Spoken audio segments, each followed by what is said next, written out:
My name is Danielle. This is a space where powerful women come to hone our powers. Okay? We move like the goddesses that we know we are.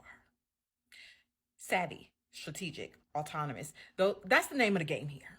And we don't ever apologize for it. No, no. I was raised like this. Yeah, I was raised like this growing up. And back in the 90s, everything was baggy. All I wanted to do was dress like everybody did in the 90s with baggy pants and the baggy clothes, but I was raised super religious. So, I wasn't allowed to wear pants and jeans and things. I wore jean skirts. So, to this day, I'm still a little triggered by long jean skirts, and I see people are trying to bring that back. But that's another story for another day. I'm not worried about this little girl. And the reason why I'm not worried about this little girl is because she has something that I didn't have. Okay. She have the internet.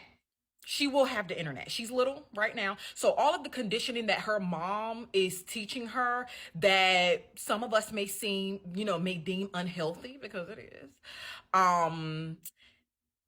she'll be fine. She had access to something that I didn't have, which was Instagram, TikTok, YouTube, access to information and people all over the world with all types of perspectives. Now, even as a kid, I was a very stern kid, very much like I am now. So I was not a kid that was very wavered. I always knew I didn't like the lifestyle, but when you're a kid, you don't know any other options, right? Your parents are conditioning you with their own belief systems, which is what this lady is doing to her child.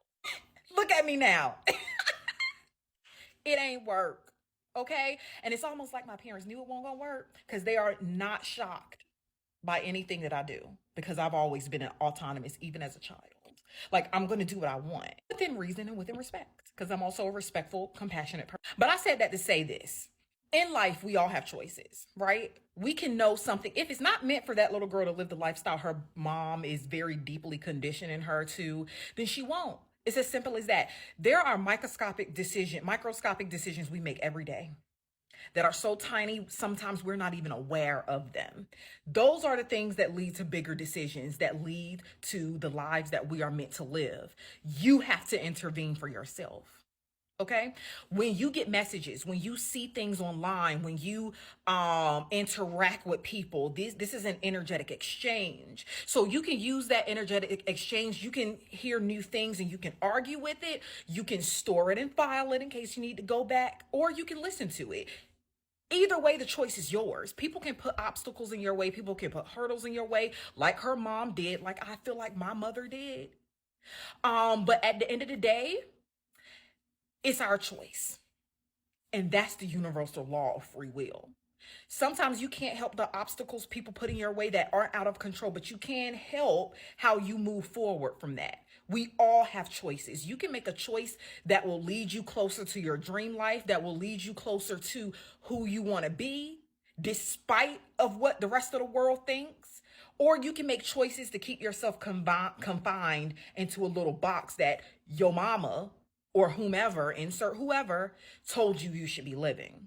So I'm not worried about that little girl. If it's not meant for her to be subjected to depending on a man or whatever, she'll get the information.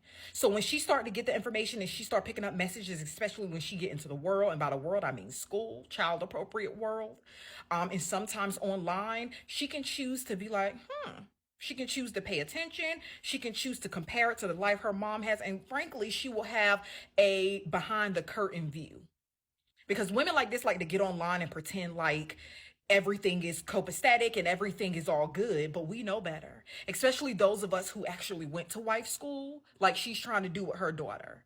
Yeah, I was raised like that. I wanted to be outside mowing grass when I was about, outside playing with my brothers, running around. They sent me in the house.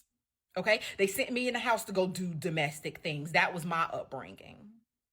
And look at me now, a whole heathen.